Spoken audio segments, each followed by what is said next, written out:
नमस्कार महाराष्ट्र. अखेर सरकारी कर्मचाऱ्यांच्या महागाई भत्त्यामध्ये 4% वाढ झालेली आहे. सविस्तर वृत्त काय आहे जाणून घेऊया. याकरिता व्हिडिओ पूर्ण बघा. मंत्रिमंडळ बैठकीमध्ये मोठा निर्णय झालेला आहे. तर चला व्हिडिओला सुरुवात करूया. तोपर्यंत तुम्हा सर्वांचे स्वागत आणि मनपूर्वक धन्यवाद की 50,000 सबस्क्रायबरचा टप्पा आपण लवकरच पार पाडित आहोत. तर चला व्हिडिओला सुरुवात करूया.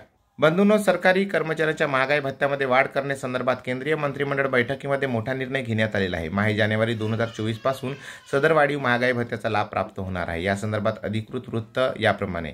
ऑल इंडिया ग्राहक निर्देशांकाच्या आधारे कर्मचाऱ्यांच्या डीएमध्ये 5% वाढ अपेक्षित होती, परंतु काल झालेल्या मंत्रिमंडळ बैठकीमध्ये केंद्रीय सरकारी कर्मचाऱ्यांच्या महागाई भत्त्यात 1 जानेवारी 2024 पासून 4% वाढ लागू करण्याबाबत मोठा निर्णय झालेला आहे. या निर्णयामध्ये केंद्रीय सरकारी कर्मचारी तसेच पेन्शनधारकांना जानेवारी 24 पासून डीए फरकासह 50% दराने महागाई भत्त्याचा लाभ अनुज्ञेय होणार आहे. या निर्णयामुळे केंद्रीय तिजोरीवर तब्बल 13 कोटी रुपयाचा अतिरिक्त भार पडणार आहे. केंद्र सरकारने लोकसभा निवडणुकीच्या पूर्वी कर्मचाऱ्यांना खुश करण्यासाठी डीए वाढीचा महत्त्वपूर्ण दिलासा एक निर्णय देण्यात आलेला आहे. या संदर्भात अधिकृत माहिती केंद्रीय मंत्री वित्त श्री पंकज चौधरी यांनी मीडियास दिली.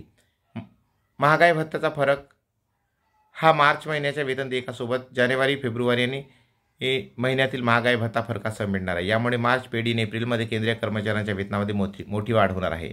या कर्मचारी निर्णयानंतर आता राज्य सरकारकडून डीए वाढीबाबत अधिकृत निर्णय लवकरच घेण्यात येणार आहे. सदर डीए वाढीचा लाभ देशातील तब्बल 1 कोटी सरकारी कर्मचारी तसेच पेन्शनधारकांना होणार आहे. महागाई भत्ता 50%वर पोहोचल्यानंतर 7व्या वेतन आयोगामध्ये घरभाडे भत्त्यामध्ये वाढ नियोजित आहे, परंतु सध्या जानेवारी 24 पासून डीएमध्ये 4 वाढ लागू करण्यात आल्याने एकूण डीए 50% इतका झाला आहे. आता जुलै 24मध्ये डीए वाढीनंतर एकूण डीए हा 50%पेक्षा अधिक होईल. यामुळे सरकारी कर्मचाऱ्यांचे घरभाडे वाढ देखील होणार आहेत.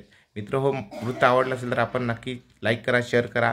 आपण जर शासकीय कर्मचारी, निमशासकीय कर्मचारी, शिक्षकेतर कर्मचारी असाल तर आणि सेवानिवृत्त पेन्शनधारक, कुटुंब निवृत्ती वेतनधारक असाल तर या चॅनलला सबस्क्राईब करून ठेवा. तुमच्या कामाच्या बातम्या नक्कीच या चॅनलवरती मिळत राहतील. धन्यवाद. जय महाराष्ट्र.